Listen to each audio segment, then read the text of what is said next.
toutes et à tous et bienvenue dans cette toute nouvelle vidéo ASMR. Je suis très content de vous retrouver aujourd'hui pour vous donner mon avis sur Inazuma Eleven Orion. Comme vous le savez très probablement, je suis grand fan de la licence Inazuma Eleven et j'ai terminé aujourd'hui, enfin plutôt hier, même avant-hier d'ailleurs, Inazuma Eleven Orion. Donc avec 4 mois de retard, je vous l'accorde, j'avais un peu de retard sur l'animé. Mais le tout étant que ça y est, j'ai désormais regardé toutes les saisons de Inazuma Eleven. Il me restait plus que celle-là à regarder de toute évidence. Et j'ai donc hâte de pouvoir vous en parler plus en détail. À savoir que après cette vidéo, normalement la prochaine sera une vidéo sur le futur d'Inazuma Eleven. À quoi est-ce qu'on peut s'attendre, qu'est-ce qu'on peut espérer avoir par la suite. Vu que je sais que globalement sur la chaîne il y a pas mal de fans d'animé et par conséquent pas mal de personnes qui aiment également Inazuma Eleven, que ce soit les jeux ou l'animé. Moi ça me fait très plaisir de vous partager ça. Et je pense que la vidéo sur le futur d'Inazuma Eleven risque de durer un petit moment parce qu'il y a énormément de choses à dire. Mais là pour l'instant on va parler d'Inazuma Eleven Orion. Alors Inazuma Eleven Orion, je trouve que, je vais être cash direct, je trouve que c'est une des moins bonnes saisons d'Inazuma Eleven, mais moins bonne veut pas dire mauvaise. C'est-à-dire qu'on a des saisons qui sont excellentes, on a des saisons qui sont très bonnes, et Orion fait partie de ces saisons qui selon moi sont bonnes, juste bonnes, voire très bonnes par moment. C'est ça le problème, c'est que c'est trop inégal, mais on va en parler. Et voilà, quand je dis que c'est la moins bonne, non d'ailleurs j'ai pas dit que c'était la moins bonne, mais quand je dis que c'est une des moins bonnes saisons selon moi, ça veut pas dire que c'est mauvais, bien au contraire, ça veut juste dire que par rapport à ce qu'on a déjà pu nous proposer, c'est moins bien, tout simplement de moins bonne qualité, mais ça veut pas dire que c'est nul, bien au contraire, c'est même, je trouve une saison bonne, voire très bonne, on va dire un petit peu entre les deux. Donc on va commencer déjà par l'animation qui est quand même un point clé lorsqu'on regarde un animé. À mon sens, c'est que mon opinion, mais je trouve que l'animation, bah, c'est ce qui va vraiment donner tout un charme à l'animé. Il suffit de voir avec Kimetsu no Yaiba, ça se repose énormément sur la bonne qualité de l'animation. Donc Demon Slayer pour ceux qui n'ont pas fait le rapprochement. D'ailleurs j'en parlerai plus tard, enfin bref. Donc l'animation est très inégale, c'est-à-dire qu'il y a des moments où ça va être plutôt joli, avec des techniques bien animées, mais globalement je trouve que c'est en dessous de ce à quoi on doit s'attendre d'un Inazuma Eleven. On sent que la série a dû, pour des raisons diverses, être rushée, en sachant que c'est 49 épisodes, donc rusher certaines parties de 49 épisodes c'est pas bien. Dans l'anime original, il y avait beaucoup d'épisodes par saison et je trouve qu'on prenait bien plus le temps. Alors après peut-être que c'est qu'une impression, mais je trouve que des plans tout simplement basiques étaient bien plus propres que certains plans totalement basiques qu'il y a dans Orion. Il y a certains plans qui sont dégueulasses littéralement, qui sont vraiment ignobles. Le dessin, alors même si le dessin et l'animation ce n'est pas la même chose, mais certains plans fixes sont dégueulasses, ce qui n'est pas normal parce qu'un plan fixe normalement par définition ça ne bouge pas, hein, donc le dessin doit être linéaire, correct, et parfois c'est très très inégal. Et là où vraiment c'est pour moi le gros point noir de la série, c'est que d'habitude quand on avait des petites baisses au niveau de l'animation dit classique, normale, quand c'était un peu moins beau, l'avantage c'est comment les techniques, comme c'était des animations qui reviennent plusieurs fois, et bien on peut utiliser à chaque fois la même animation et donc faire quelque chose de très beau. Je peux vous citer plein d'exemples. Typiquement la main céleste est très belle et comme on l'utilise souvent plusieurs fois par épisode, bah c'est pas grave, on réutilise la même animation, ça crée une répétition, ça permet au spectateur de savoir quelle est la technique utilisée. Il n'y a pas besoin, en plus comme il y a pas mal d'épisodes, il n'y a pas besoin de refaire une animation et du coup par conséquent c'est très beau. Je pense à un météore géant, donc Ryusei Blade, je pense à Tornade de feu évidemment. Tout ça c'est des techniques qui sont super bien animées parce qu'elles reviennent tout le temps. Là le problème c'est que dans Orion il y a des techniques très belles, on est d'accord, mais je trouve par exemple que certaines techniques, alors même qu'elles reviennent plein de fois, enfin pas mal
plus d'épisodes.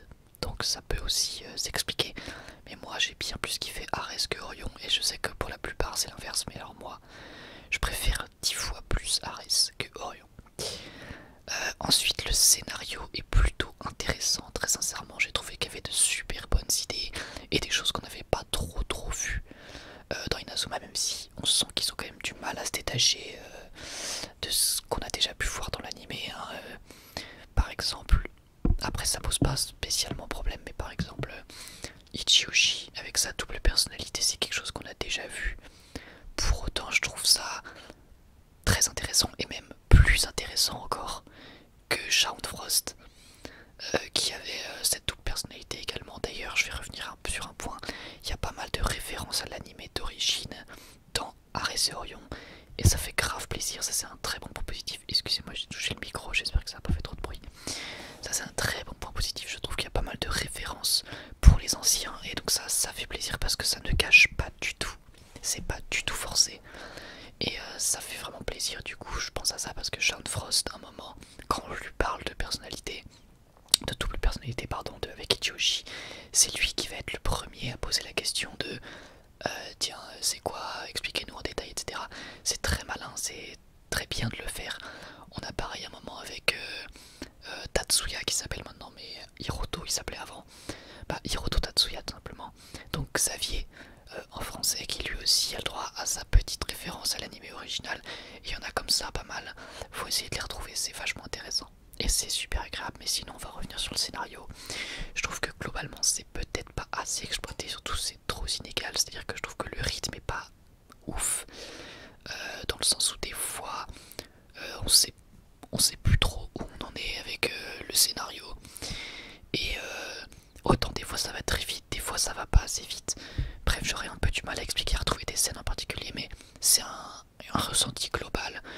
Je trouve que le scénario on n'est pas assez dedans en fait, on n'est pas assez impliqué. C'était mon cas personnellement, je trouve qu'on n'était pas assez impliqué. Pourtant il y a quand même eu de très bonnes idées et encore une fois c'est pas parce que c'est pas très bien exploité, c'est pas parce que j'étais pas impliqué dedans que c'est un mauvais scénario. Au contraire, je trouve que le scénario est quand même très intéressant et ça faisait le taf pour l'anime très clairement. Ensuite on va quand même passer sur le positif, mais quoique non, je vais parler juste un petit peu du négatif avant, un tout petit peu je vais terminer. Je trouve que parfois les matchs, à cause de l'abus de triche, donc la triche qui est un élément central de cette saison, je trouve que du coup les matchs perdent grave en intensité par moment et c'est un gros problème. Je trouve que par moment j'ai qu'une envie, c'est de prendre le sifflet de l'arbitre, de dire voilà au bout d'un moment je suis pas aveugle, tu siffles, tu mets carton rouge, on n'en parle plus. Mais alors ça c'est une critique globale à Inazuma Eleven, par contre c'est pas que Orion, c'est chiant, franchement c'est chiant, l'arbitre est aveugle. Et même si j'ai bien compris que c'est pour aider au scénario, hein, mais moi je trouve ça super chiant quand au bout d'un moment t'as l'impression que l'arbitre il ne fait rien, il est complètement aveugle. Il y a des joueurs qui ont des lames de rasoir dans leurs chaussures, le mec il le voit pas au bout d'un moment. Voilà c'est chiant, mais ça encore une fois c'est Inazuma Eleven en général qui sous-exploite complètement l'arbitre au point même de carrément faire en sorte de pas le voir sur le terrain quoi. On le voit même pas, c'est juste quand on a besoin de lui on l'appelle, c'est tout quoi. Ça je trouve ça dommage. Et je trouve que l'abus de triche, ça va complètement gâcher certains matchs qui deviennent complètement pas du tout intéressants. C'est-à-dire que 95% de triche dans un match et 5% de technique où ça y est on marque le but, moi ça me saoule quoi. Mais bon voilà, après ça a apporté encore une fois son lot de trucs intéressants. Hein. On connaît tous l'expression l'exception qui confirme la règle bien entendu, mais moi ça m'a un peu saoulé de voir qu'à chaque match, même quand on te promet un match sérieux, oui cette fois-ci on va pas tricher, il y a quand même de la triche. Je comprends l'idée derrière tout ça, c'est de menacer, de créer quelque chose, de prendre au sérieux le méchant, mais voilà, c'était chiant. Sinon au niveau du suspense, là on va passer au point positif, au niveau du suspense c'est quand même très bien géré. Évidemment il y a quelques petits trucs qui sont cousus de fil blanc, si vous n'êtes pas trop naïf normalement, il y a des trucs qui vont sauter aux yeux, mais ça va. Je trouve franchement que le suspense, les révélations, l'arrivée des nouveaux personnages, tout ce qui est lié en fait à la surprise, je trouve que c'est vraiment hyper bien foutu. Et il y a quand même des moments où je me suis dit, putain, je suis surpris quand même. Je suis surpris de qu'ils aient fait ça. Je m'y attendais pas, etc. Et dans un animé comme Inazuma Eleven, qui est quand même un animé qui se prend pas forcément trop la tête, même si c'est beaucoup plus mature que ce qu'on pourrait croire. J'ai quand même été très surpris par certaines scènes et certaines révélations. Franchement, c'était cool, c'était cool. Et encore une fois, ce qui est bien, c'est qu'on ne délaisse pas les anciens fans, bien au contraire. On va quand même leur donner de très belles choses, de très belles références et de retour de certains personnages, etc. Enfin, bref, c'est kiffant. Ensuite, il y a quand même des personnages qui sont très intéressants et bien développés. On peut penser à Ichiuchi, on peut penser évidemment à Asuto, le personnage principal. On peut penser à Floy et à son frère. Qui d'autre est-ce qu'on peut penser? On peut penser à Kozomaru évidemment. Kozomaru qui a un super développement, je trouve, même si ça va pas trop en profondeur, mais on va dire que l'idée de base je la kiffe. Même si j'aimais bien son ancien design quand même. Ensuite, il y a quoi d'autre? Il y a qui d'autre comme personnage qui m'a vraiment fait kiffer? Bah Endo, hein, forcément, Marc, même si c'est pas sa saison, est toujours là, toujours présent, bien évidemment. Et puis j'aimerais revenir quand même sur un autre point très positif quand même, c'est qu'il y a certaines techniques, on peut pas le nier, elles sont très stylées. Ma technique préférée, je pourrais pas trop vous la dire, mais il y a une technique en particulier que j'adore. C'est la technique de défense de Kazemaru, donc de Nathan. Je sais plus exactement c'est quoi le nom, mais l'animation est incroyable. Vraiment, c'est une des plus belles techniques que j'ai vues dans Inazuma. Et j'arrive pas à comprendre qu'on puisse passer de ça à l'autre technique dont je vous ai parlé, Time Trans. J'arrive pas à comprendre, c'est impossible pour moi de comprendre. Je veux dire, la technique de Kazemaru, on la voit moins, on la voit que 3 ou 4 fois. On la voit moins que Time Trans, et Time Trans c'est dégueulasse, alors que la technique de Kazemaru est juste incroyable. Vraiment hyper bien animée. Et voilà, c'est pas la seule technique ultra bien animée, heureusement. Je pense à Sunrise Blitz également de Asuto. Enfin voilà, je pense qu'il est temps de conclure. Alors déjà on va parler de la toute fin. La fin c'est vraiment... pour moi c'est pas mauvais. Je vous le dis, pour moi c'est pas mauvais. C'était plutôt un très bon épisode. J'ai passé du bon moment et puis c'est un peu ce à quoi je m'attendais. C'est un peu une avalanche de techniques. C'est carrément ce que je voulais. C'est dommage qu'il n'y ait pas trop de techniques de défense et de dribble. Il y en a beaucoup moins dans cette saison que dans les saisons précédentes. C'est dommage. Vraiment très dommage. Faut pas oublier que le foot c'est pas que des tirs, hein, très loin de là. Donc c'est dommage, mais voilà, c'est qu'on n'ait pas plus de techniques de défense, mais globalement les techniques qu'on voit quand même dans le dernier épisode, elles sont vachement stylées, très kiffantes. Et non, franchement c'est cool, ça fait plaisir à voir. Le dernier épisode était bien, ça conclut bien, même si ça paraît quand même un peu bâclé. C'est de ça dont je vous parlais, hein, quand je parlais du rythme qui des fois est trop lent, des fois beaucoup trop rapide. Des fois ça paraît trop bâclé, là pour la fin c'était le cas. Après c'est un bâclage on va dire à peu près réussi quand même. Voilà pour leur défense. Et puis à la fin, à la toute fin du générique de fin, on voit donc Asuto et son père sur l'île d'Inakuni. Et on voit que sur le plan d'après encore, donc je crois que là c'est vraiment carrément après l'ending, on voit que Inakuni est devenu un club indépendant et que Raymond est redevenu le club d'avant, c'est-à-dire qu'il n'y a plus besoin d'avoir comment dire, d'avoir Raymond dispatché dans le pays pour relever le niveau, puisque là le niveau du Japon est bien assez élevé. Et donc on voit un début de match entre, enfin même juste le coup d'envoi d'Inakuni contre Raymond. Franchement ça m'a vraiment fait bizarre, je me suis dit putain j'aurais trop aimé voir ce match. Et je vais pas vous mentir, ça m'a vraiment fait chier quand même. Désolé pour les termes, désolé, je devrais pas dire de mots comme ça. Mais ça m'a vraiment embêté de voir bah voilà que c'est terminé en fait, qu'il n'y a probablement pas de suite qui va arriver. C'est dommage parce que bah franchement cette fin, on voit le match Inakuni contre Raymond, ça fait kiffer. Ça donne trop envie de voir ce que ça pourrait donner. Et voilà, moi ça m'a mis un petit coup d'avoir fini quand même l'anime. J'ai vraiment été dégoûté. Des fois ça vous fait ça, vous savez quand vous terminez un anime et que vous savez pas s'il y a une suite, des fois ça peut vraiment vous foutre un coup au moral. Là c'est le cas, on sait vraiment pas s'il y aura une suite, c'est probable que non. Donc ça fout quand même un coup au moral, c'est un peu chiant, mais bon. Voilà,